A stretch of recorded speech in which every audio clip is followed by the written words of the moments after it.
Muy buenas tardes. Es un gusto para mí saludarles y darles la más cordial bienvenida a la sesión de hoy miércoles 15 de marzo del 2023. Vamos a comenzar con la agenda. Además de este inicio, tenemos el tercer taller mediante la charla sobre la nueva Ley General de Contratación Pública a cargo de la señora Yesenia Ledesma Rodríguez, que es la directora de la Dirección de Contratación Pública del Ministerio de Hacienda. Está el otro espacio de preguntas de los participantes y respuesta de la persona expositora. Lo que vamos a hacer en esta sesión es que los participantes vayan escribiendo en el chat las preguntas y al final de la exposición, entonces Rafael León se las lee a doña Yesenia. Después de ese periodo viene la parte de información general y finalmente el cierre de la sesión. Antes de darle la palabra a doña Yesenia, quiero hacer un recordatorio sobre la importancia que tiene la ética para el cumplimiento de las normas legales.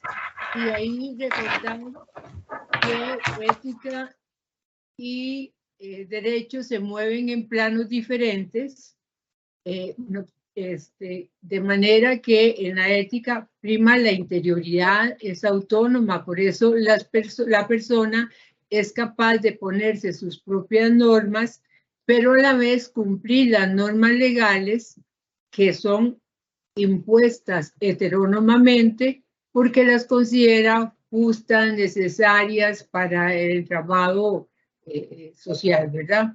Que la ética no es coactiva, que no necesita un policía permanente para cumplir la ética. Entonces ahí es donde apoya también la parte legal, porque hace que una persona cumpla con el derecho, cumpla las normas, aun cuando no hay un ojo vigilante sobre ella. Pero acordarnos que necesitamos mantener un nivel de desarrollo moral, ¿verdad? Por lo menos a nivel de principios del estadio 5, de la etapa contractual, donde el espíritu de las leyes nos interesa conocerlo y eso es lo que nos lleva a poder cumplir con las mismas de manera autónoma. Especialmente esta nueva ley hace un llamado al actuar ético de la administración. Entonces, es muy importante que lo conozcamos, la conozcamos, que hagamos concienciación a nivel de la institución para que también se capaciten, que la conozcan y que la asuman por convicción, ¿verdad? Como parte de un actuar ético, a pesar de que es una norma legal, pero en qué sentido la ley va a tener una serie de comportamientos y acciones que nos indican cuáles son los ideales de comportamiento correcto. Entonces, este es el apoyo que desde la ética se da al cumplimiento de las normas legales. Ahora sí, voy a darle la palabra a doña Yesenia Ledesma y agradecerle porque sabemos lo que implica para ella sacar este espacio de su tiempo tan ocupado y reiterarle el agradecimiento. Y ahora sí, entonces le paso el espacio a doña Yesenia. Bienvenida, doña Yesenia.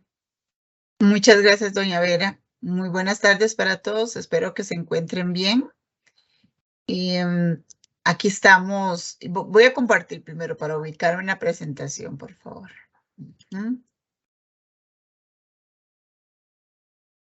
Creo que estamos, ¿verdad?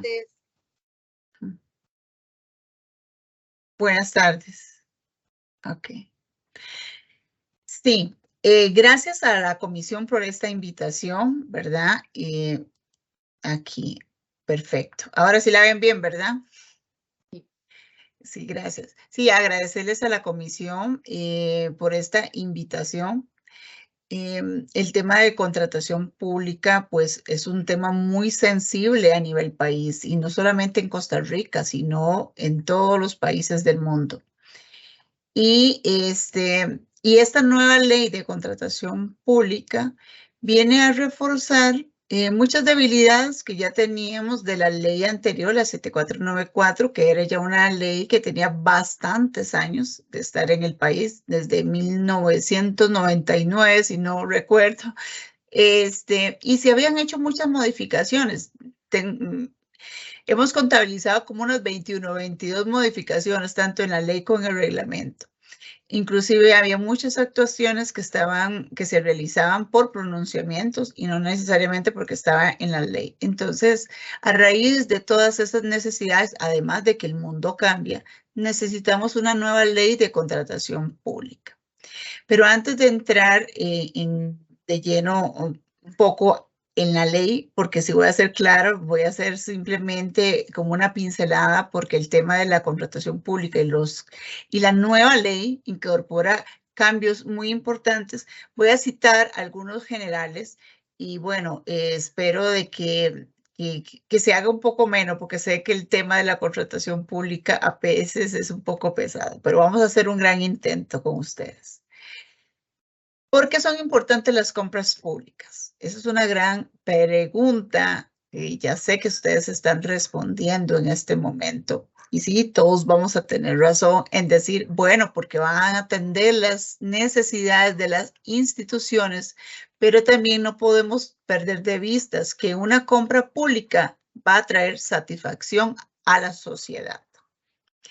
¿Por qué? ¿Cómo? Mediante la adquisición de bienes que se pueden transformar en hospitales, escuelas, carreteras, en mejores servicios. Las compras públicas transforman en bienes y obras para la comunidad en cualquier parte del país. Tienen una gran relevancia en la economía nacional y eso es la tendencia en todos los países. Aquí hay un estudio, ya es viejito, el que había hecho la antigua Dirección General de Administración de Bienes, que decía que las compras públicas en ese momento representaban un 30% del presupuesto público y de acuerdo a la economía nacional movía un 15% de la economía nacional. Imagínense lo importante de las compras públicas para los potenciales oferentes. ¿Y por qué es necesario que las contrataciones públicas se desarrollen en un ámbito de transparencia? Bueno, porque necesitamos que el Estado no desvíe los fines para los cuales escogió un dinero para suplir esas necesidades. Necesitamos que los dineros se administren de forma efectiva, con transparencia, eficacia, también fomentando las economías de escala. El Estado debe de comprar bienes y servicios necesarios y en forma oportuna para toda la ciudadanía. ¿Y quiénes se benefician de un proceso de contratación pública que sea transparente? ¿Verdad? Eso queda por ahí rondando y vamos a decir que el sector público también para las instituciones es fundamental ser transparente en los procesos de contratación pública porque esto nos va a dar legitimidad, nos va a dar legalidad en nuestras actuaciones. El sector privado también necesita contar con un marco transparente, un proceso transparente para saber que va a entrar en una competencia leal y tener las mismas oportunidades que cualquier otro. La sociedad, pues, en definitivo, va a requerir de procesos de contratación pública transparente para garantizarse que esos bienes y servicios que se adquieran sean en las mejores condiciones de los que ofrece en el mercado. Eso es como el espíritu de por qué es tan importante las contrataciones públicas, ¿verdad? Y esto es lo que se trasladó en la nueva ley de contratación pública.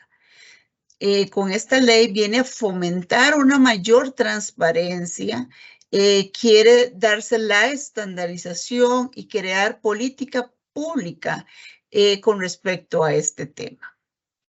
¿Cuáles son algunos de los cambios importantes, verdad, que nos generó esta nueva ley? Bueno, empezamos con su ámbito de aplicación. Aquí en el ámbito de aplicación decimos que la ley cubre toda la actividad contractual que emplee parcialmente o total fondos públicos. Ustedes me van a decir, sí, pero eso antes lo hacía, sí, perfecto. Todo el sector público tiene que utilizar la Ley General de Contratación Pública. Pero vea qué interesante, aquí viene un actor que antes no estaba tan contemplado, que eran los sujetos privados. Aquí nos dice que los sujetos privados que vayan a realizar compras que tengan un valor del 50% del límite inferior del umbral fijado para la licitación menor del régimen ordinario, ahorita les digo cuál es ese monto, ¿verdad? Porque va a realizar procesos de contratación pública de acuerdo a las reglas de la ley. Si ese monto es menor o la estimación de esa compra es menor, se tienen que regir por los principios que dice la ley, la Constitución, el régimen de prohibiciones y todo en un marco de transparencia. Entonces, eso es muy importante porque, por ejemplo, antes los hogares de ancianos, las asadas, ese tipo de organizaciones no estaban, acostumbrados a realizar procesos de contratación. Ahora, con esta nueva ley, dicen, tienen que hacer licitaciones, ¿verdad? Procesos de contratación, si las contrataciones superan aproximadamente 33 millones de colones, ¿verdad? En el caso de bienes y servicios y de obras como 89 millones. Ese es uno de los primeros cambios muy importantes. ¿Qué se está excluyendo con la nueva ley? Pues algo muy similar a lo que teníamos en la ley anterior, que son las relaciones de empleo, los empréstitos públicos, acuerdos que se celebren en el exterior. Aquí muy importante son aquellos acuerdos con sujetos de derecho público, pero de carácter humanitario. Eso sí no estaba, eso es completamente nuevo. Tenemos los convenios de colaboración entre entes de derecho público, contrataciones que venga a realizar la Comisión Nacional de Emergencias. Eso sí, no son todas las contrataciones, son aquellas contrataciones cuando el Estado declare emergencia de acuerdo a la ley que tiene la Comisión Nacional de Emergencias, que es la 8488, si no estoy equivocada, y la adquisición de combustibles. Las excepciones, cuando hablamos de excepciones, no van a ser el procedimiento de contratación ordinaria, pero sí van a tener que hacer una serie de actuaciones, inclusive van a tener que registrarlas en el sistema, como les voy a decir más adelante. Las siguientes excepciones: los acuerdos internacionales, la actividad contractual entre entes de derecho público. Aquí hay un cambio muy importante porque antes las instituciones podían contratar con otra institución pública siempre y cuando esas instituciones realizaran el 50% de la actividad contractual. Con la nueva ley se establece que tienen que realizar al menos el 70% del contrato. Es un cambio muy importante. Los patrocinios y medios de comunicación, muy importante. Medios de comunicación estamos hablando como de circulación nacional. Si una institución requiere contratar una agencia de publicidad, eso va por un procedimiento ordinario de contratación. La capacitación abierta, entendemos aquella capacitación abierta que está dirigida al público. Por ejemplo, cuando vemos los cursos que nos mandan, ¿verdad? De que van a realizar un curso tal día con cuáles temas. Eso es una capacitación abierta y es una excepción a los procedimientos ordinarios. la contratación de numerarios del Banco Central, ¿verdad? Eso es para la emisión de dinero, y las compras por caja chica. Aquí sí hay digamos, algo importante y nuevo. Es que antes las cajas chicas, cada institución a veces manejaba un límite, ¿verdad? Un tope. Ahora la misma ley establece cuál es el tope de las compras por caja chica. Por supuesto que se van a mantener los enunciados de que tiene que ser imprevisible, que tiene que ser, ¿verdad? Todos los enunciados de la caja chica. Pero aquí las compras por caja chica no pueden superar los 6.612.977 colones para todas las instituciones públicas normales. Las que tienen un régimen diferenciado no pueden superar los 7.935.572 colones. Otra excepción son las alianzas estratégicas autorizadas por ley, lo que es la contratación de bienes y servicios artísticos, culturales e intelectuales, ¿verdad? Tal vez los que hayan hecho algún tipo de contratación utilizando esta figura, sabemos que los artistas, pues, que son únicos, ¿verdad? En su campo. Entonces, ahí definitivo es una excepción. Las reparaciones indeterminadas se mantiene prácticamente lo mismo que la ley anterior, ¿verdad? Que sea de un taller acreditado, etcétera, las mismas condiciones. Y en el caso de proveedor único, aquí hay un cambio muy importante, que son el procedimiento. Cuando vamos a aplicar esta excepción, o estas excepciones, en el reglamento se van dando ciertos lineamientos que tienen que cumplir las administraciones, ¿verdad? Para velar que se está cumpliendo con esa excepción.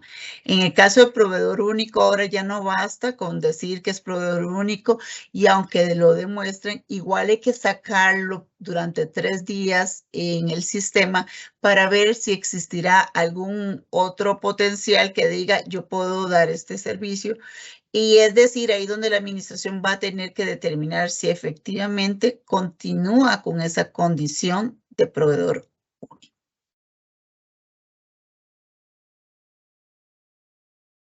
En la nueva ley de contratación pública se están estableciendo nuevos principios importantes, muy importantes, que aquí los voy a ir viendo y tal vez les voy a leer ciertas partes que me interesan rescatar. Tenemos el principio de integridad, ¿verdad? Aquí lo que busca es que la conducta de todos los sujetos que intervengan en la actividad contractual se ajusten al cumplimiento de normas y valores éticos. Entre ellos, vean qué interesante lo que cita: la honestidad, la buena fe, la responsabilidad y el respeto, prevaleciendo en todo momento el interés público. Aquí se hace una definición más amplia de lo que teníamos anteriormente. Se incorpora un nuevo principio que es el valor por el dinero. Este principio ya lo hemos venido escuchando en reiteradas ocasiones. Sin embargo, en Costa Rica, ahorita que lo estamos incorporando en la ley, lo que quiere es trascender, que la compra que realice una institución no es solamente para esa satisfacción de la institución, sino que trascienda, que tenga un impacto, ¿verdad?, para el desarrollo económico y social de los países. La Dirección de Contratación Pública, en este año, se hizo un webinar de valor por dinero en las compras públicas. Y aquí aprovecho para promocionar nuestro espacio que está en la página principal del Ministerio de Hacienda, donde hay un enlace que dice Dirección de Contratación Pública. Y hay una parte que se llama Capacitación y Gestión del Conocimiento. Ahí nosotros estamos subiendo los videos de todos los webinars que estamos haciendo, también con las presentaciones de los expositores, las preguntas que surgen con sus respuestas. Es un medio que queremos explotar, entonces se los ponemos en conocimiento para todos. Este webinar fue dado por un experto en este tema, un español, don José Pernas. Él es académico de la Universidad de La Coruña. Entonces, fue muy rico este webinar. También aprovecho para invitarlos a los webinars que todos los meses la dirección hace y que promociona a través de las redes sociales del Ministerio de Hacienda. Y también nosotros tratamos de mandarlo a todas las personas que se han inscrito en los webinars anteriormente. Entonces, estén atentos, por favor. Otro principio que incorpora la ley es el tema de la transparencia, ¿verdad? Bueno, es un principio que está claramente desde la ley anterior, ¿verdad? Que lo que se quiere decir es que la información se tenga a disposición, que sea cierta, oportuna, clara y consistente.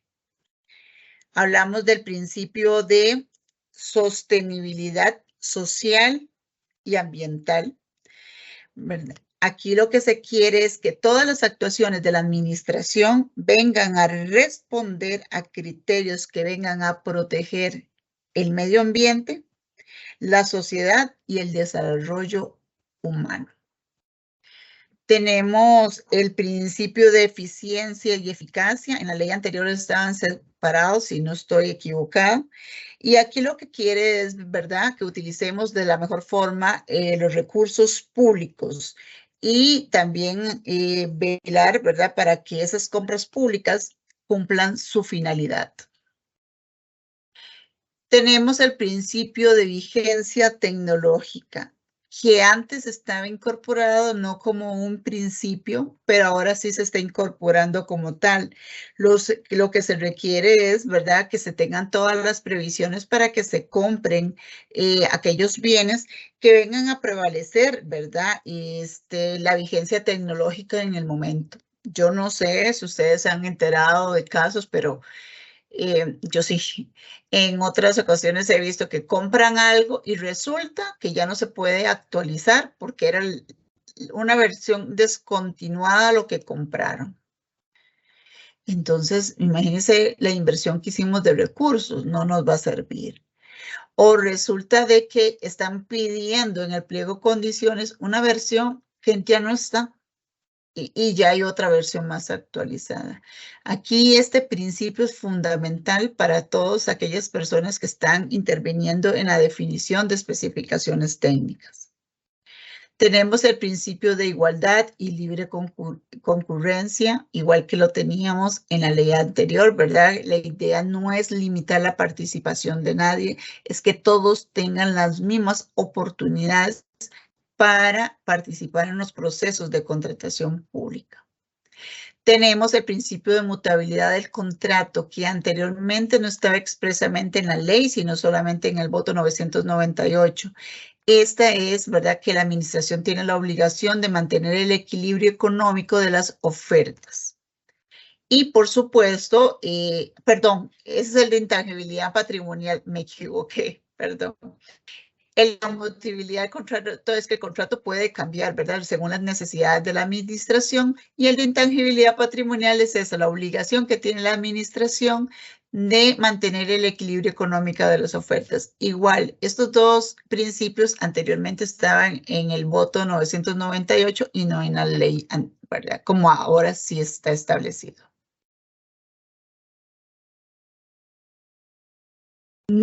La nueva ley incorpora el actuar ético de la administración. Ahí está regulado, ¿verdad?, en esos artículos, en el artículo 10 y en el artículo 13, donde nos habla que las actuaciones que se realice con ocasión de la actividad de la contratación pública deberá realizarse de manera proba, íntegra y transparente bajo el cumplimiento de los principios éticos.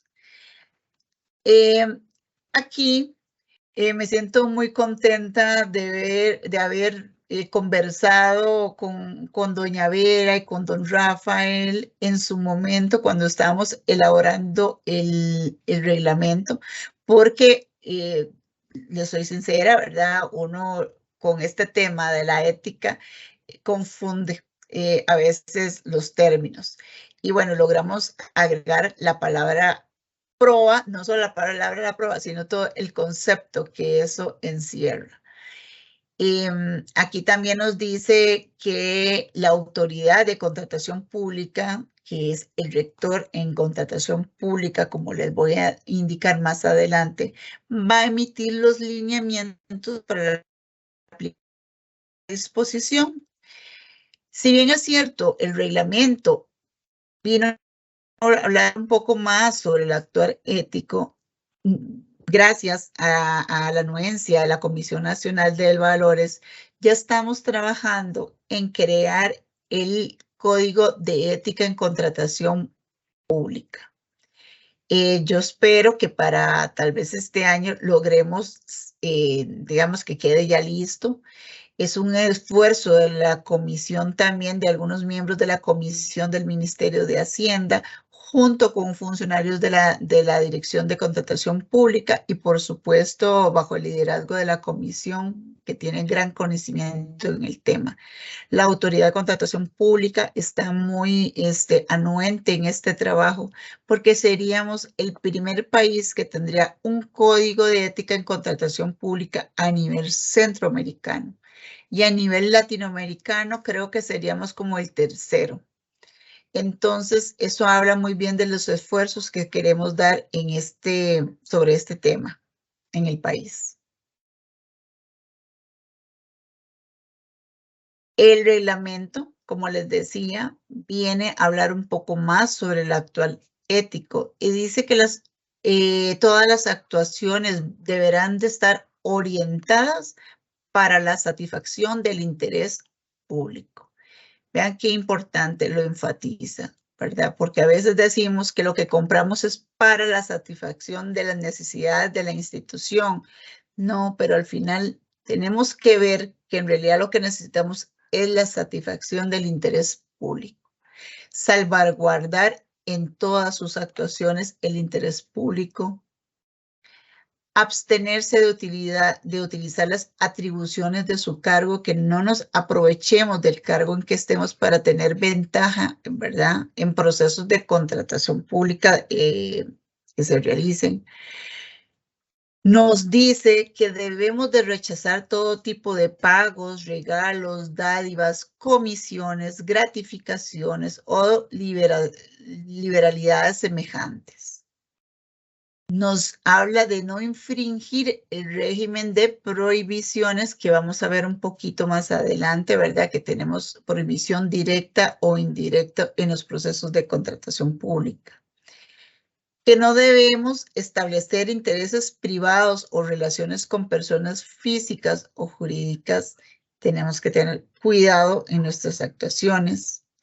Actuar en el ejercicio de nuestras funciones con estricto apego al bloque de la legalidad. Recordemos que somos funcionarios públicos, nos rige el principio de legalidad.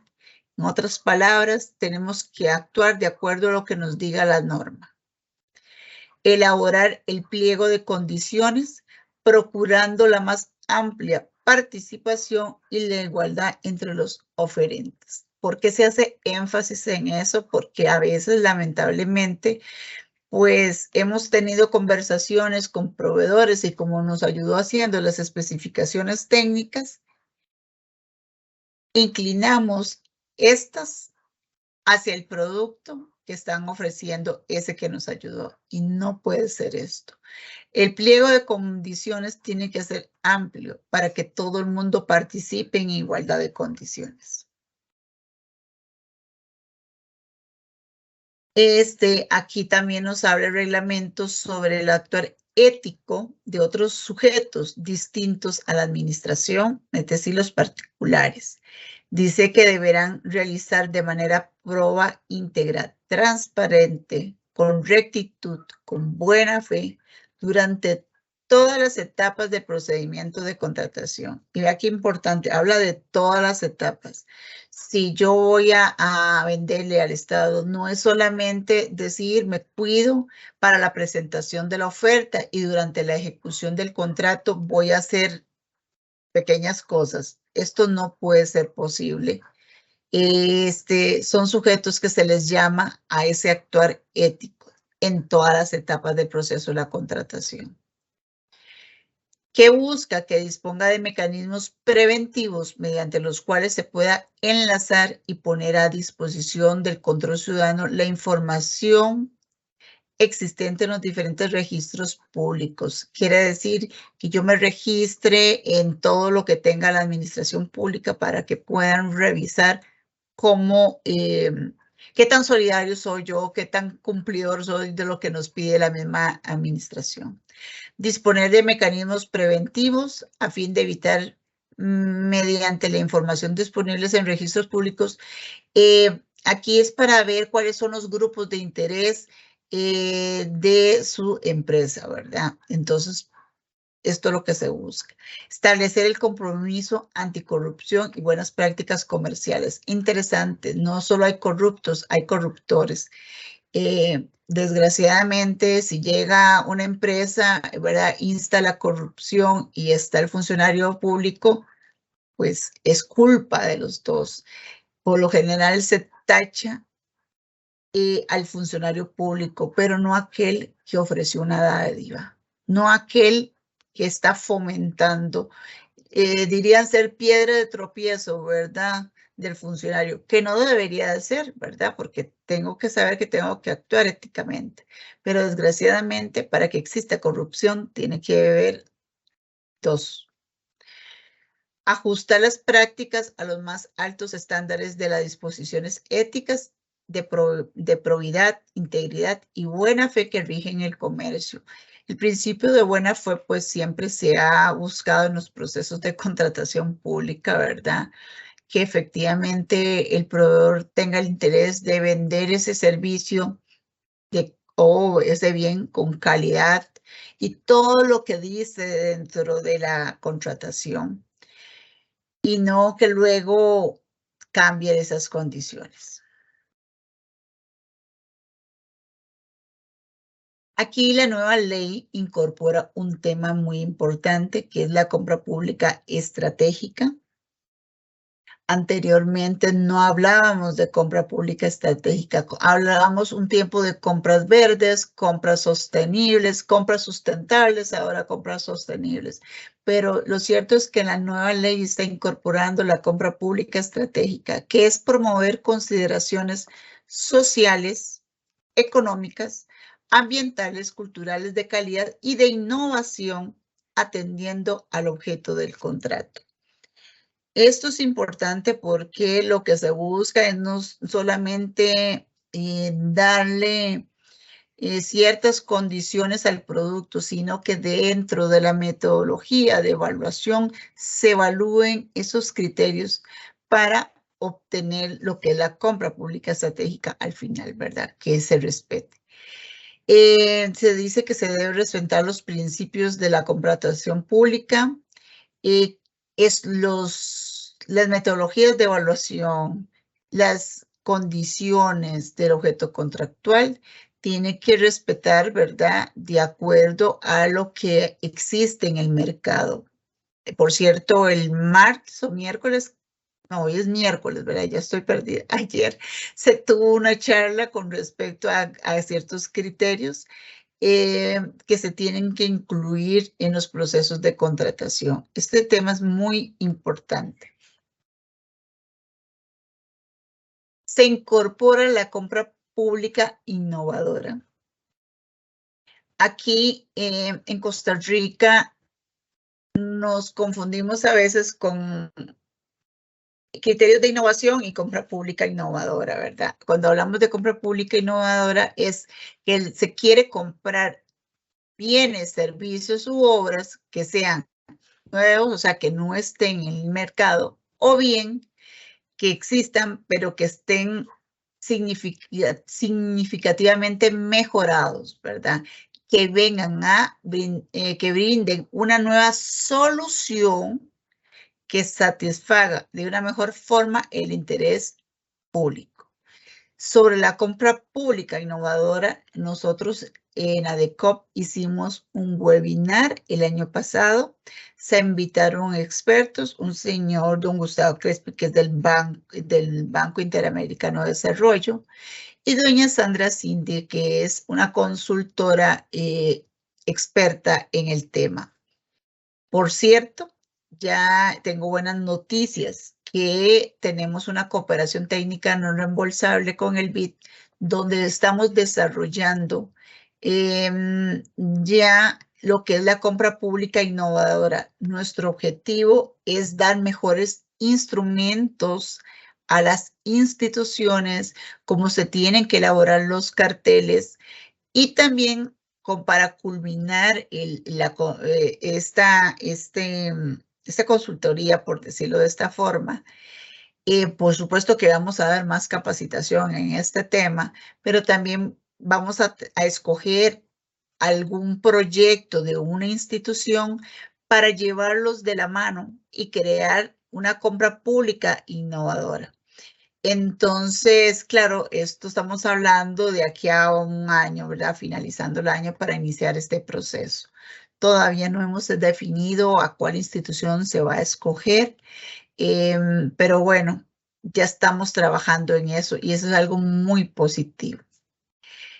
¿Qué nos dice la ley y qué nos decía el reglamento? Dice que debe valorarse la mejora sustancial en la prestación del servicio público y se tiene que desarrollar un plan de seguimiento y evaluación. Ven, la ley es muy general, entonces nosotros lo que queremos como dirección es dar guías más puntuales. De hecho, la consultoría se llama el despliegue de la compra pública innovadora en Costa Rica, porque como todos sabemos, una cosa es lo que dice la norma y otra cosa es cuando ya la vamos a aplicar. Entonces, esto es muy importante para todos porque están ansiosos en aplicar este nuevo concepto de compra. La nueva ley enfatiza la participación de las pymes y con esta ley se quiere fomentar una mayor participación de pymes. En otros países se tiene nichos de mercados que se reservan para pymes, es decir, porcentajes del presupuesto de las instituciones para que se los den a las pymes, ¿verdad? Para que se contraten, no para que se contraten. En Costa Rica no se logró esto con la nueva ley, a pesar de que en otros países ya se hacen por diferentes razones. Y lo que se logró incorporar en la ley fue que se quiere fomentar la participación de pymes y, digamos, por regiones, porque dentro de la misma ley de contratación pública se establece que tenemos que generar un plan nacional de compra pública. Eso es un plan que tiene que traer los pilares de la compra pública a un plazo de 6 años, pero este primer plan va a ser por 4 años. Entonces, les pongo un ejemplo, por ejemplo, que se quiera desarrollar la zona atlántica. Entonces, la idea es fomentar la participación de las pymes de esa región en los procesos de contratación pública. Tenemos que vincularlo con ese Plan Nacional de Compra Pública más adelante. Dentro de lo que dice la ley, dice que se le debe otorgar un 10% a pymes y empleo de personas de la región. Eso dentro del porcentaje máximo que establece la ley, que es un 25%, en criterios de sostenibilidad, que incluir criterios sociales, ambientales y también de pymes. O sea, ese 10% tiene que ir dentro del porcentaje máximo, que es el 25%.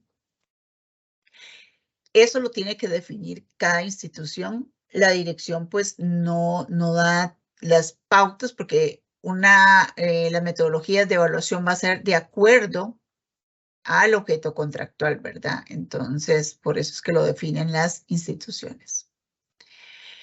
Se dice también en la ley que en caso de que no se le otorgue ese 10%, pues se tiene que motivar por qué no se pudo incorporar. El MEI dispondrá de mecanismos para verificar la condición de las pymes y verificar que las empresas grandes pues no se aprovechen de las pymes, pero eso es un asunto que tendrá que desarrollar el MEI. Aún no hemos podido tener acercamientos con ellos, pero eso establece la ley.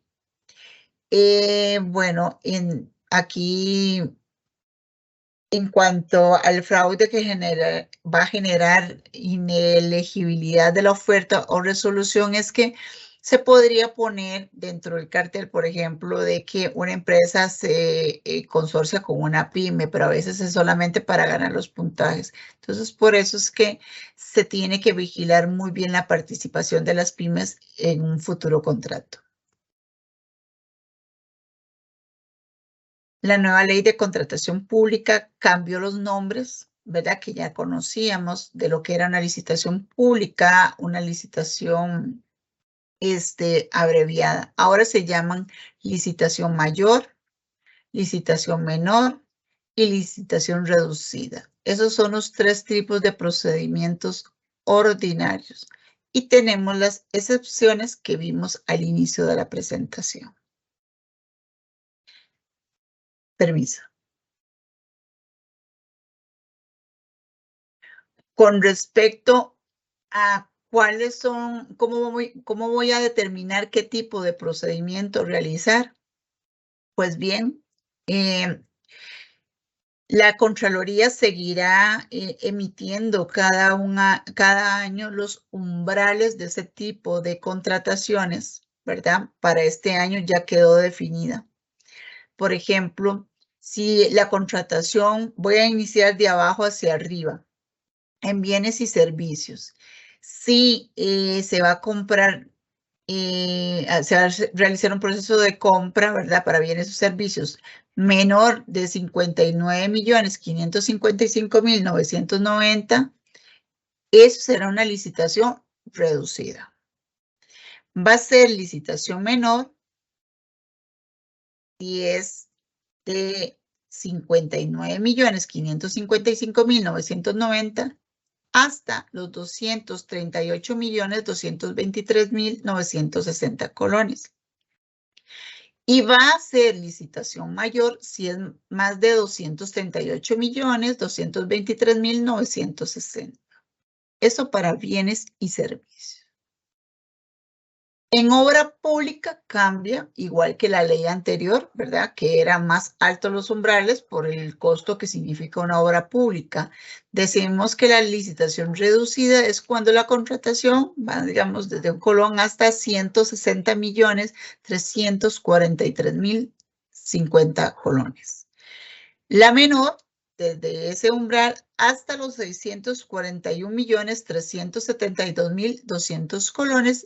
Y la mayor, pues más de 641.372.200 colones. Pues esto se mantiene, ¿verdad? Viendo la estimación contractual. Esto es para el régimen ordinario, todas las instituciones públicas, pero como está el régimen diferenciado, ¿verdad? Porque esta es la Ley General de Contratación Pública. Esta ley también viene a, vamos a ver, a sustituir, por decirlo así, aquellas leyes que tenían algunas empresas públicas, ¿verdad? Forma particular, creo que el ICE, el INSS, que tenía sus propias leyes. Aquí nos habla de un régimen diferenciado. Entonces, igual para ellos, los procesos de compras son diferentes, son mayor, ¿verdad? Por el tipo de institución que son. Entonces, ahí, ¿verdad? Va a ser una licitación reducida en régimen diferenciado si es hasta los 71.467.188 colones. La menor, ese monto, hasta los 285.868.752. Y la mayor de 285 millones, perdón, 868.752.000 colones. Y en obra pública, pues el mismo ejercicio.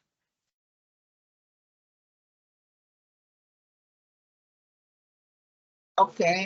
La nueva ley de contratación pública también nos habla del régimen sancionatorio a particulares. Tenemos la inhabilitación simple y la inhabilitación calificada. Ahora sí se determina más. ¿Cuándo es una inhabilitación simple? Cuando, perdón, voy a hacer un paréntesis en los procesos de contratación que me quedé ahí y no les dije. Por supuesto que cada procedimiento ordinario van a tener sus particularidades de cuánto invitar, los días, los tipos de recursos que se tengan, etcétera. Igual eso está definido claramente en la ley y en el reglamento, igual que la ley anterior, ¿verdad? Entonces, para buscarlo. Pero no quería llenarlos y saturarlos con demasiada información. Ahora sí, con el régimen sancionatorio decía que existen los dos tipos de inhabilitación, la simple y la calificada. Es simple cuando la sanción va a ser de 6 meses a 2 años. Y esto es para participar en los concursos que promueva la entidad que le impuso la sanción. Por ejemplo, si en el Ministerio de Hacienda inhabilitamos a un proveedor, si es simple, ¿verdad? De acuerdo a lo que él cometa, pues se establece ahí el tiempo, pero solamente va a tener para la institución, digamos, en este caso, en el ejemplo, el Ministerio de Hacienda. Si fuese una inhabilitación calificada, es que va a tener prohibición de participar con toda la administración pública, ¿verdad? Y la sanción va a ser entre 2 a 10 años. Aquí también se da la excepción que cuando es un oferente único se tiene que justificar, ¿verdad? El por qué aún estando inhabilitado se tendría que contratar con el proveedor. Eso también está regulado como estaba en la norma anterior. ¿Y quiénes pueden inhabilitar? Pues los pueden habilitar también la administración, ¿verdad? Que haga el procedimiento o la Contraloría General de la República. Son los únicos dos que pueden inhabilitar un particular. ¿Cuáles son esas causales?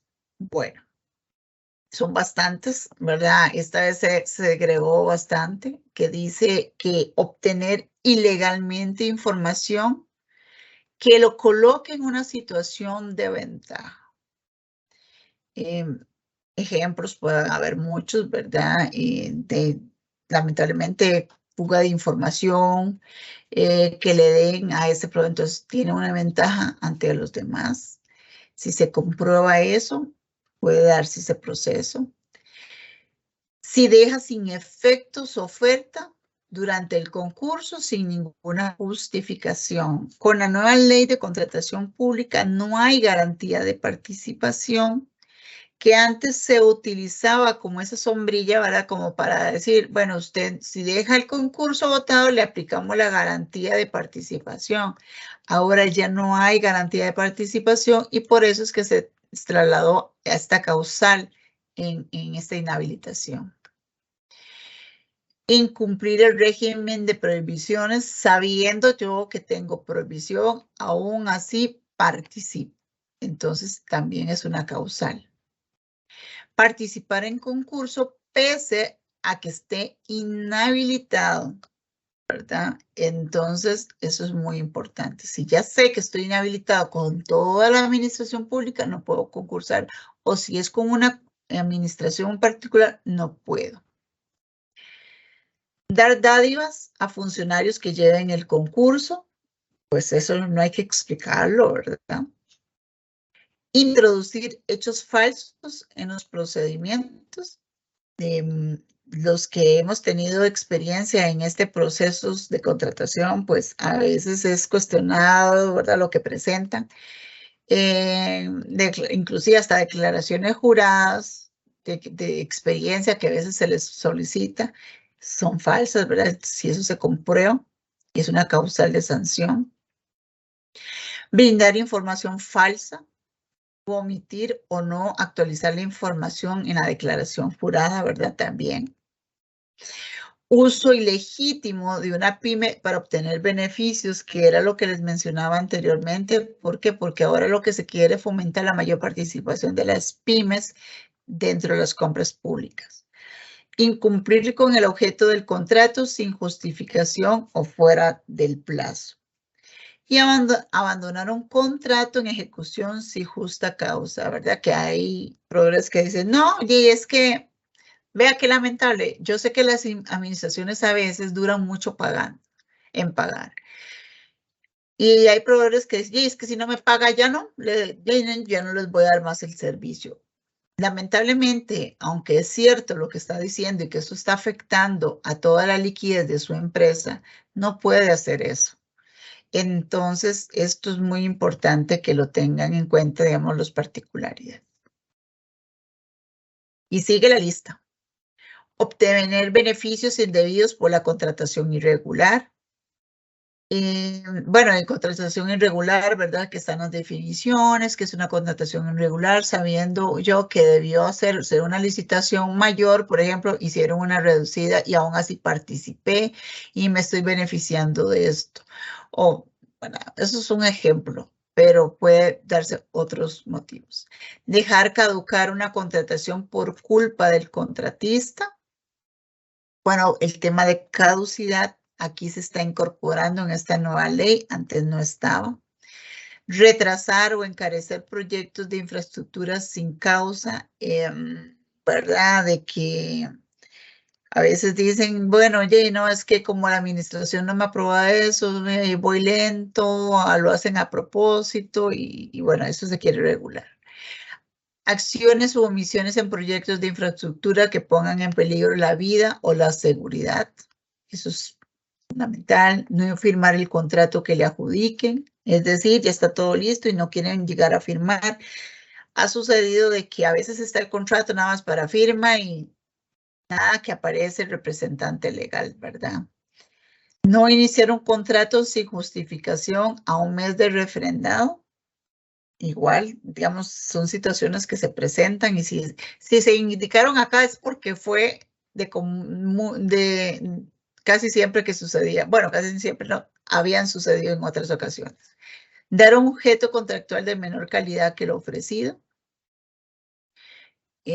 Subcontratar con personas físicas o jurídicas diferente del listado de subcontratación.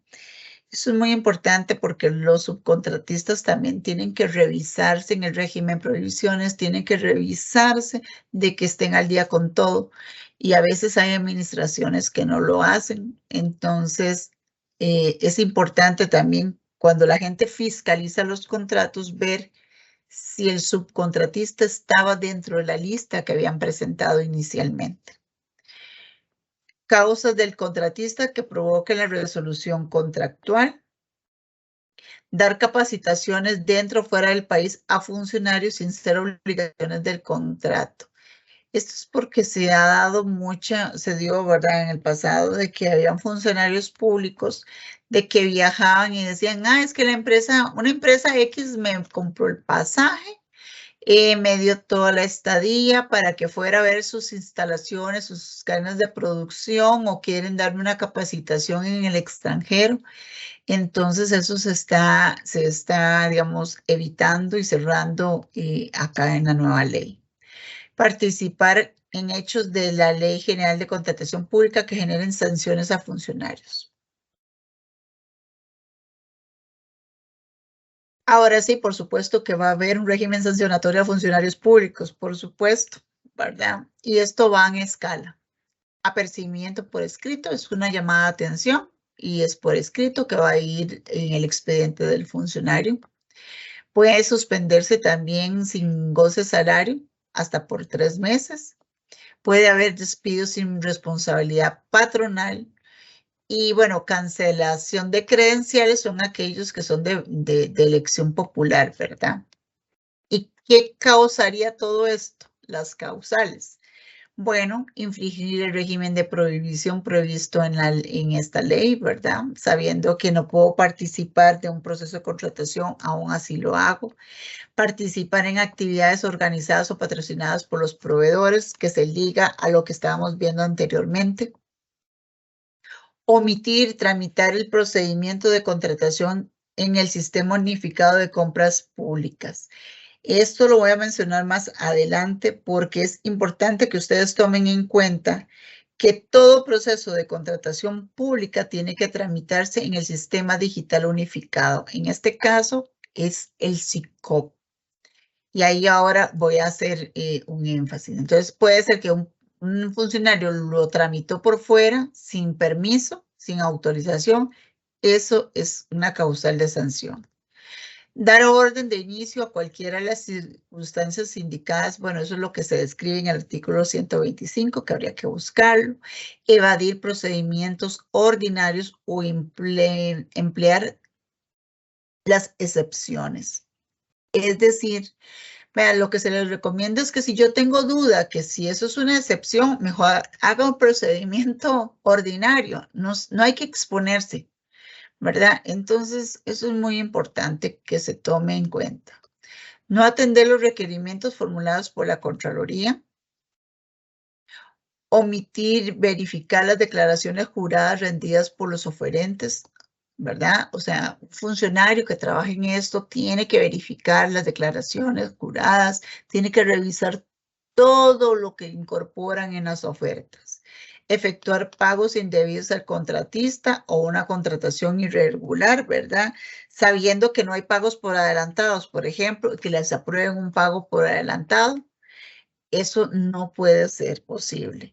Por eso hay que tener muy claro cuando se hace un cartel, ver cómo se ejecuta una contratación, si va a requerir un pago por adelantado o no. Pero si no se estableció en el cartel, no lo pueden hacer, ¿verdad? Recibir bienes, obras o servicios que no sean acordes con el objeto adjudicado, ¿verdad? Si yo sé que tengo que recibir este bien con estas características, estas marcas, y aún así recibo otros sin que haya una autorización, ¿verdad? Por el competente. Eso es causa de sanción. Omitir requerir la garantía de cumplimiento, ¿verdad? O bien que esta venza y no se prorrogue. Hay que tener cuidado con esto. Omitir el cobro de sanciones, ¿verdad?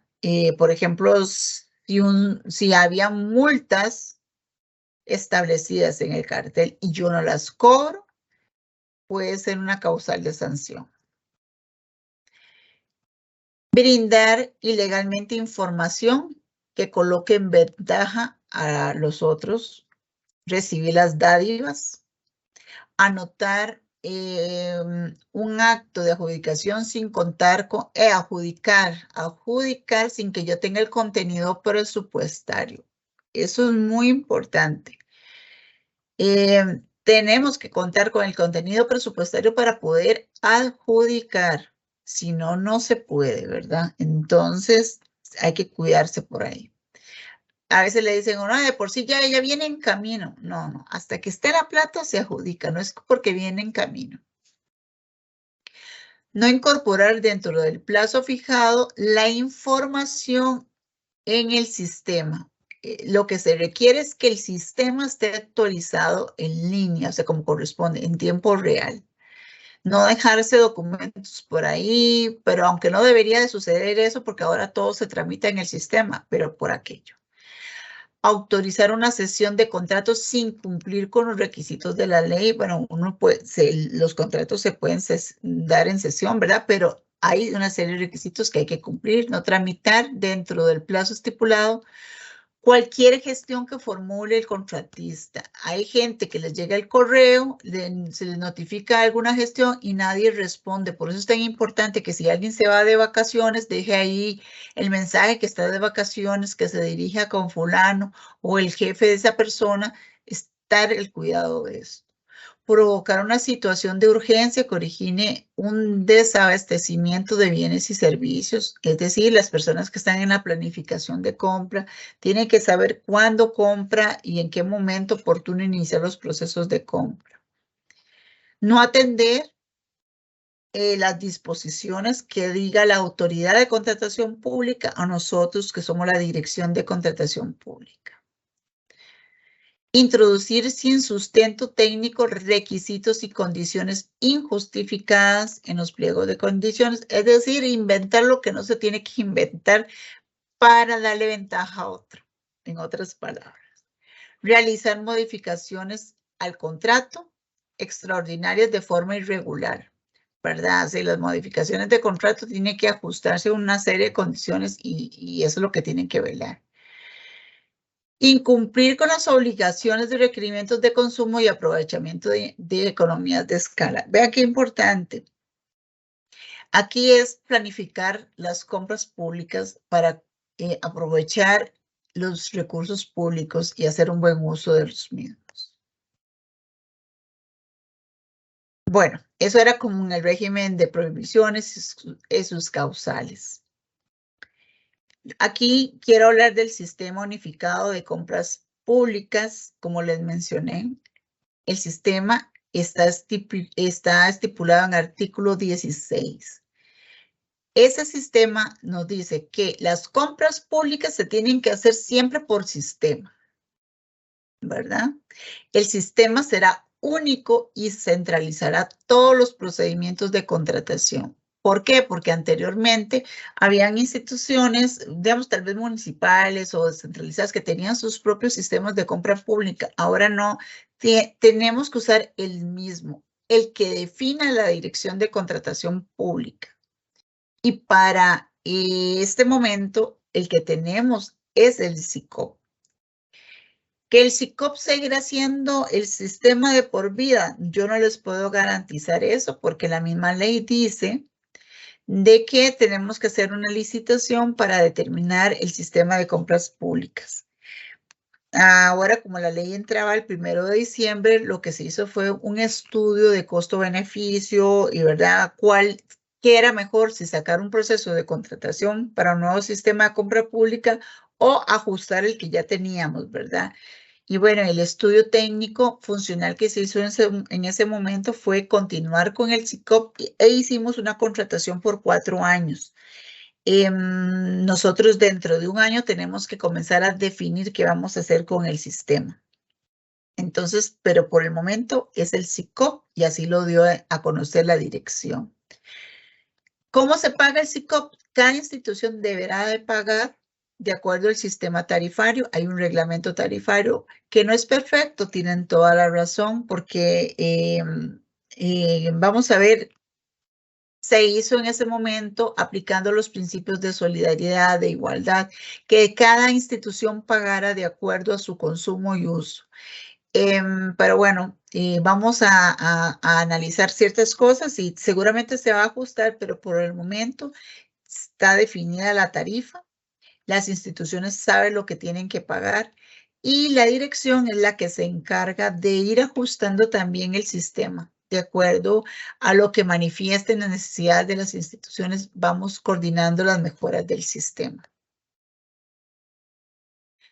La ley habla de proveedurías y juntas de adquisiciones, ¿verdad? Que van a ser las encargadas de realizar los procesos de contratación.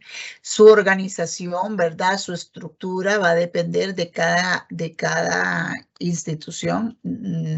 Nosotros sí elaboramos un reglamento de proveedurías de ministerios que está en proceso de firmas en Casa Presidencial, pero es un lineamiento de cómo debería de ser la estructura mínima de las instituciones. Si las descentralizadas quieren adoptar algo similar, perfecto, ¿verdad? Pero es una guía. Aquí nos dice lo importante que, digamos, que las proveedurías y las juntas de adquisiciones tienen que velar para que su personal esté capacitado en forma periódica. Que en el momento en que la dirección defina cuáles los estándares de profesionalización, que la gente que vaya a trabajar en los procesos de contratación pública tengan esa acreditación de profesionalización y que cumplan con el perfil que lleguemos nosotros a definir. En la ley se establece que tenemos 18 meses para definir esto. Más bien aprovecho porque probablemente la próxima semana se les estará enviando una encuesta porque ya estamos trabajando con la RIC, que es la Red Interamericana de Compras Gubernamentales, que pertenece a la OEA, en una colaboración técnica también, para ir definiendo cuáles son los contenidos, más bien para ir definiendo el perfil de los funcionarios que estén trabajando en las proveedorías y juntas de adquisiciones. Entonces, más bien les agradezco que cuando lleguen esa encuesta, la envíen a sus compañeros y que nos la llenen, por favor. Bueno, también las proveedorías y juntas de adquisiciones van a tener, tienen la competencia de realizar los procesos de contratación. Aquí hablamos de una nueva figura que es la rectora en contratación pública, que es la autoridad de contratación pública, es un órgano colegiado compuesta por 3 ministerios, el Ministerio de Hacienda, Mideplan y MISID. Este órgano colegiado es presidido por el Ministerio de Hacienda. Actualmente, don Nogui Costa es el presidente de la autoridad. Tenemos al viceministro de Mideplan, don Marlon Navarro Álvarez, que la integra, y el viceministro de Telecomunicaciones, don Orlando Vega. Ellos forman lo que es la autoridad de contratación pública. Este órgano colegiado deberá rendir cuentas anualmente al presidente de la República y a la Comisión Especial del Gasto de la Asamblea Legislativa. Sus competencias es crear política pública, mejora regulatoria, lineamientos y también fomenta la compra pública consolidada.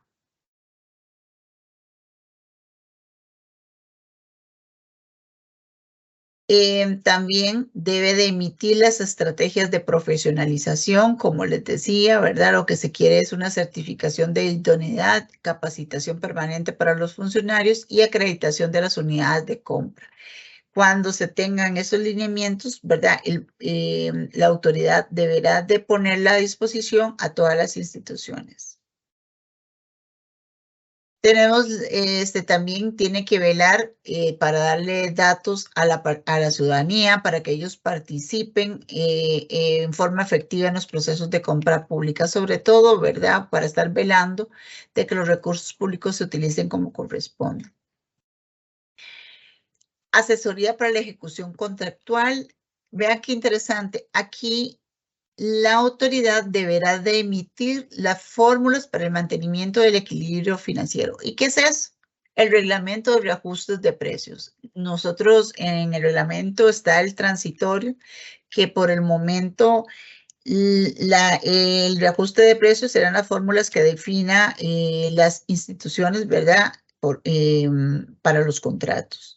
Pero ya el reglamento está listo. Sin embargo, consideramos importante hacer unas mesas de trabajo también con diferentes interesados para seguir puliendo ese instrumento y luego lo sacamos a consulta pública.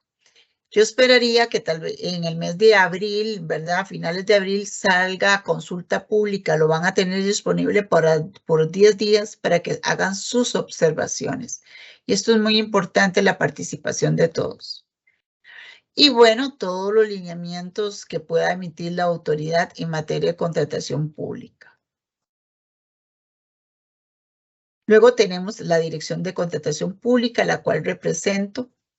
Nosotros somos el brazo ejecutor de la Autoridad de Contratación Pública, es decir, preparamos todos los documentos, todas las directrices, circulares y reglamentos que ellos necesitan, ¿verdad? Y que vayan a emitir. Por supuesto que se los damos a ellos en consulta, pero nosotros debemos de realizar toda esta labor. Nuestra capacidad es técnica consultiva en materia de contratación pública vinculante para la administración central. Y algo muy importante, si la administración descentralizada nos pide un criterio y nosotros se los damos y no están de acuerdo con ese criterio, deberán de emitir un acto motivado para separarse de ese criterio. Entre las funciones que nosotros tenemos está la de elaborar y proponer el Plan Nacional de Compra Pública. Como les decía, en la ley se define que son planes de compras por 6 años y este primer plan va a ser por 4 años. Ya nosotros estamos trabajando con diferentes actores. Se ha buscado la colaboración también de Mideplan, un gran experto en elaboraciones de planes nacionales, para que nos ayuden, ¿verdad?, para ir direccionando un plan nacional de compra pública como corresponde. Somos sinceros, es una nueva función con un gran reto, entonces estamos buscando colaboraciones para sacar un mejor producto. Elaborar y proponer mejoras regulatorias y simplificación de trámites. Digamos, en el caso de nosotros, tratamos de emitir las circulares para que todos tengan acceso a la información. Como les decía, nosotros nos preocupamos de hacer un sitio donde vamos colocando las circulares y directrices que vamos emitiendo. Gestionar la estrategia de profesionalización, ¿verdad? Y como les decía, tenemos esa colaboración con el RIC, pero también para este año tenemos la colaboración de la OCDE, donde a través de una colaboración con el BID vamos a realizar el MAPS de profesionalización. ¿Qué es eso? Bueno, es hacer un diagnóstico de las competencias que tienen todos los actores en los procesos de contratación pública. Es decir, ¿qué conocimientos tengo como funcionario de una proveeduría, por ejemplo, y comparo esos conocimientos en relación a las competencias que la Unión Europea ha establecido para las personas que trabajan en compras públicas? Entonces, por ejemplo, si yo soy un administrador de contratos, debería tener dentro de mis competencias la habilidad también de negociación, la habilidad de normas, entre otros. Esa es la idea. Y cuando ya nosotros tengamos digamos, cuando ya se vayan a aplicar las MAPs, que también es a través de cuestionarios, se les va a pedir la colaboración a ustedes. Pero ya saben que cuando les pidamos que llenen encuestas es para ir realizando estos estudios que la nueva ley nos están dando. Tenemos la responsabilidad también de la administración digital del sistema. Como les decía, nosotros tuvimos que hacer la contratación y determinar cómo vamos a cobrar, cómo lo vamos a pagar, qué mejoras hay que hacerlas. Eso está en nuestra dirección. Ver los catálogos, ¿verdad?, de bienes y servicios, establecer indicadores de desempeño para el Plan Nacional de Compras Públicas que se van a realizar junto con ese plan. Seguir trabajando en convenios marcos, pues yo deseara hacer muchos convenios marcos, pero no podemos, nuestra capacidad es limitada, pero ya sabemos las bondades de los convenios marco, ¿verdad? Se evitan ustedes de realizar todo un proceso de contratación y nada más hacer las compras por convenios. Y la idea es seguir trabajando en realización de nuevos convenios marco. Y bueno, esto sería la dirección de contratación pública por si necesitan enviar algo, alguna consulta, y ahí está nuestra página que los invitamos a que ustedes estén atentos. Por el momento, esto sería la presentación y ahora sí, espero no haberlos cansado mucho. Mucha información, ¿verdad?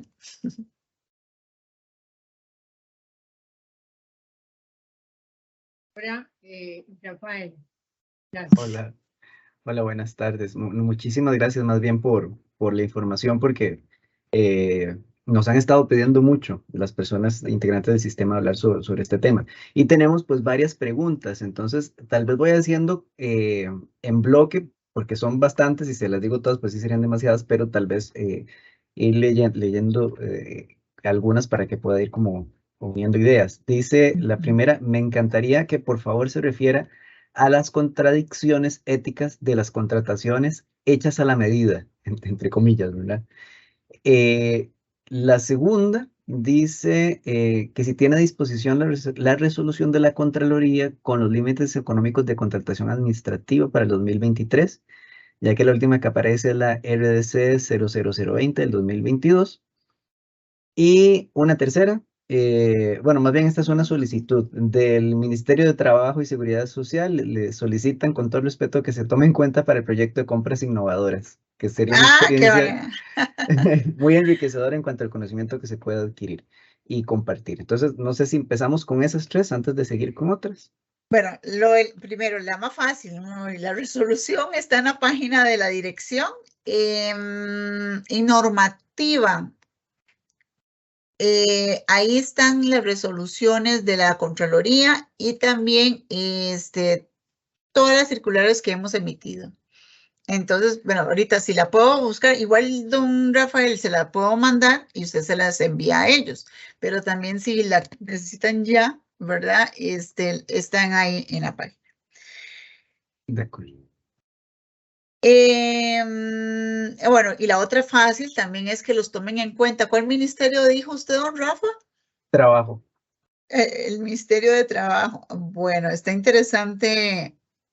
Por supuesto que las capacitaciones sí se van a extender a los ministerios y ojalá ¿verdad?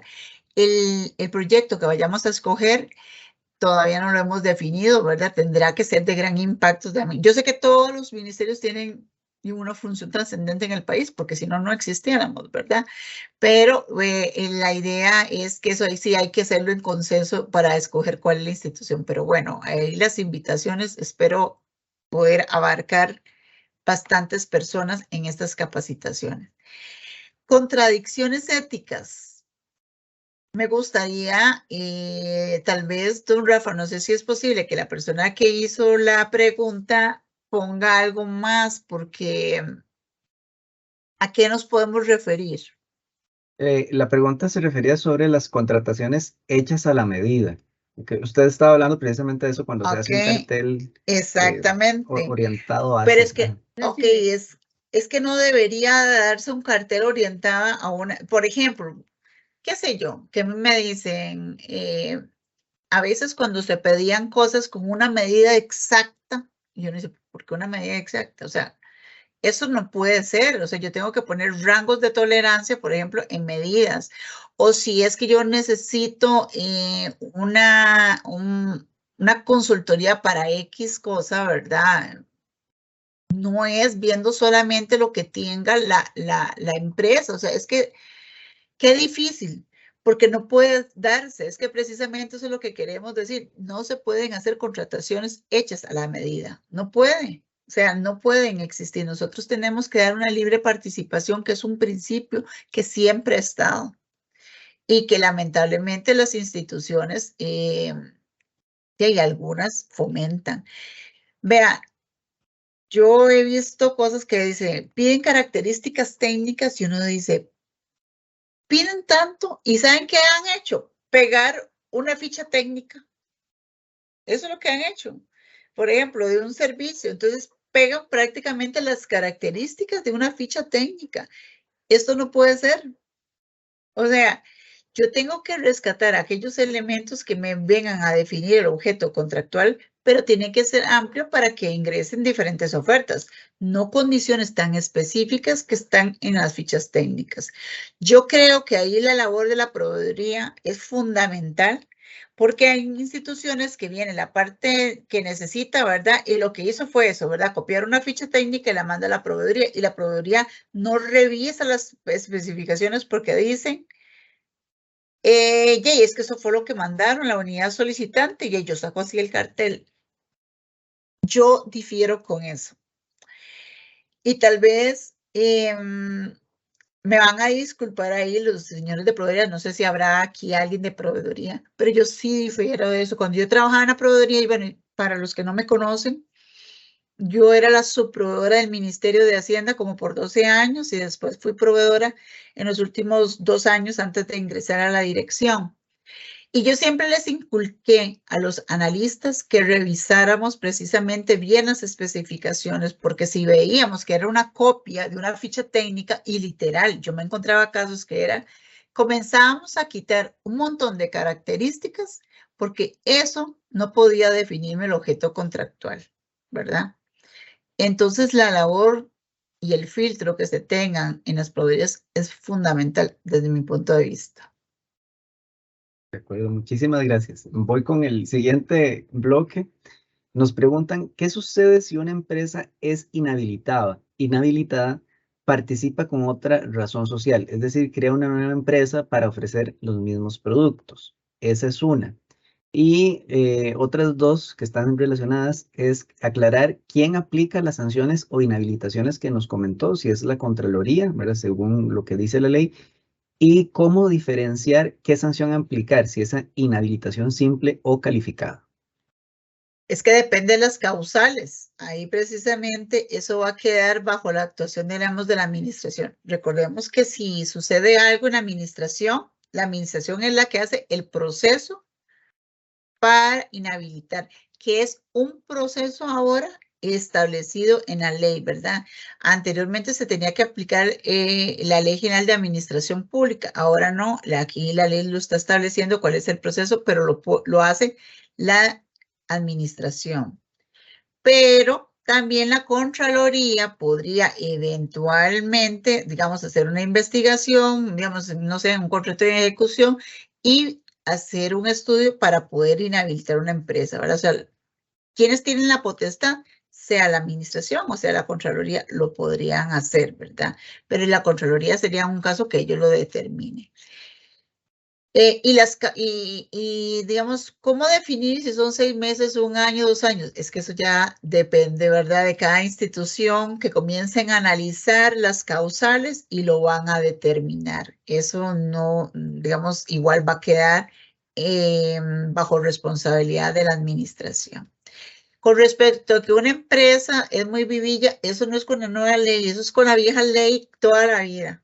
Resulta que yo fallé Yesenia Ledesma, ¿verdad? Porque esa era mi empresa Bello Color y era el que fallaba y ya me inhabilitaron. Bueno, y Yesenia deja Bello Color y comienza y crea otra, ¿verdad? Pero la sanción sí va a la empresa, ¿verdad? No al representante legal. Entonces, ¿verdad? Siempre hay portillos, qué lamentable. También es parte de la realidad. Voy con otro bloque. Dice, ¿qué sucede con las actividades para conocer nuevas tecnologías? Otra, entonces ya no se utiliza el término de compras verdes o compras sostenibles. Tenemos que hablar de compras estratégicas. Y la tercera de este bloque, si el SICOP ya tiene actualizado todo a la nueva regulación. Vieras, yo sé, digamos, la parte tecnológica es muy difícil, ¿verdad? Porque siempre habían eventos de las empresas donde inviten a la gente. Hay algo que dice que si hay, digamos, que si es como para definir o parte del objeto contractual se puede, siempre y cuando el jerarca así lo autorice. Yo personalmente tendría mucho cuidado. O sea, sí creo que ahí hay una línea muy delgada. Yo sí les digo que si no tiene nada que ver con el objeto contractual que ustedes estén realizando, no pueden participar. Entonces hay que cuidarse mucho en cuanto a eso. Así está la ley. ¿Qué les puedo decir? ¿Verdad? Así está la ley. Los entiendo, pero así está la ley. El sistema sí ya está parametrizado de acuerdo a la nueva ley, que se tendrá que ir haciendo ajustes. Vieres que ahí a veces encontramos ciertas cosillas, pero bueno, nosotros sí hicimos, creo que eran 22 o 23 requerimientos que se habían establecido para ponerlos en vigencia el 1 de diciembre del 2022 y se realizaron y ya está parametrizado. ¿Y cuál era la otra pregunta de don Rafa? Yo creo que las contesté. Era el tema de si los términos de compras verdes y compras sostenibles desaparecieron o se siguen utilizando. Sí, ahora se le llama, digamos, compra pública estratégica. Sin embargo, digamos, está la Política Nacional de Compras Sostenibles, ¿verdad? Entonces, al final, la compra sostenible contempla todo lo de la compra pública estratégica, ¿verdad? Los criterios sociales, ambientales, económicos y ahora de innovación. De acuerdo. Y bueno, entro aquí el último bloque, por lo menos de las que teníamos ahora en tiempo. Dice, ¿cómo se elaboran los carteles de compra a partir de ahora? Que si podría explicar un poco más lo de economía de escala, porque no trabaja en el ámbito. Y bueno, esto es importante que varias personas que si puede poner de nuevo los medios de contacto y consultan si vamos a facilitar la presentación. Sí adelanto que la grabación queda disponible y mañana la estaríamos subiendo al YouTube de la Comisión Nacional. Pero si puede poner otra vez los datos de contacto, hay varias personas que lo requieren. Perfecto, ya ahorita lo paso. Que los carteles se siguen elaborando como siempre, ¿verdad? Que hay que hacer el sondeo de mercado y que ir haciendo las especificaciones técnicas. Lo que pasa es que ahora es directamente en el sistema. Y no sé si la persona que hace las preguntas ha utilizado el SICOP, ¿verdad? Uno puede generar la contratación directamente en el SICOP, ¿verdad? Se genera y ahí va creando, digamos, como el pliego de condiciones.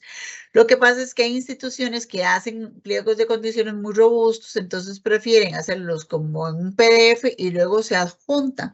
Pero digamos, la dinámica para ir realizando, digamos, un cartel o definiendo las características, pues es lo mismo, ¿verdad? Ir sondeando el mercado, qué es lo que necesito, qué es la forma, qué es lo que necesito satisfacer. Entonces, se tiene que realizar de la misma forma que los carteles. La dirección se la pongo ya, don Rafa. Ya, bueno, vamos Está a ver. bien, sí, para que puedan ahí Y tomar no sé nota. si había, ¿cuál era la otra pregunta? Yo es que ya... Sobre economía de escala. Ah, la alguien economía de consulta. escala. ¿Qué se refiere con economía de escala? Sí, mientras que les pongo la presentación, aquí están los datos, ¿lo están viendo? Sí. Sí, ahí se ve perfecto. Ahí se ve perfecto. Bueno, cuando hablamos de economía de escala, lo que procuramos es no estar haciendo procedimientos de contratación, digamos, solamente por un año o ¿verdad? Que es, entre más compramos, se supone que el producto debería de tener un menor valor, ¿verdad? Entonces, a eso es lo que nos referimos con economía de escala. Definir todo lo que nosotros requerimos y hacerlo en un solo proceso de contratación. No es lo mismo decir que voy a comprar, no sé, vamos a ver, yo sé que hay un convenio marco de mobiliario de oficina, pero es un ejemplo así muy rápido. Decir que voy a comprar 100 sillas, que decir que voy a comprar 1000 sillas, ¿verdad? El precio, entre mayor volumen de compra, menor precio.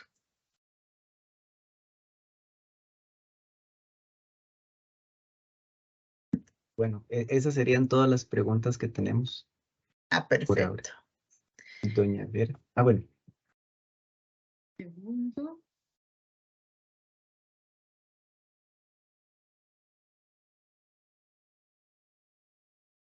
Bueno, agradecerle a doña Yesenia, ¿verdad? Por esta excelente exposición, porque en realidad, o sea, la ley y tal parte del reglamento es una tarea muy difícil, pero logró proporcionarnos los elementos más importantes y con bastante detalle. Así que se lo agradecemos muchísimo. Esperamos seguir trabajando también en la parte del código de ética. Tenemos mucha ilusión con eso. Y reiterarle el agradecimiento, decirle que estamos siempre a la hora. Muchas gracias. Con mucho gusto. Estamos para servirles. Gracias. En realidad, cualquier consulta, de verdad, está la dirección a su disposición y con mucho gusto. Bueno, que todos tengan muy buenas tardes. Hasta luego.